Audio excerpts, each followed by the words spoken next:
For today's ganap, another salad recipe to share. So ayun na nga, nakaready na nga yung aking mga green salad. In-stir fry ko na rin yung aking mga gulay.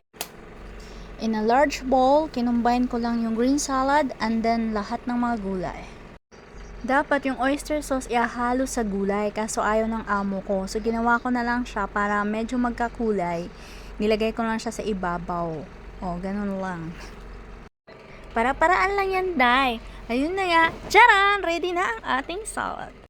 For the sauce naman, i-combine lang yan lahat and then i-shake lang natin and yeah, we're done!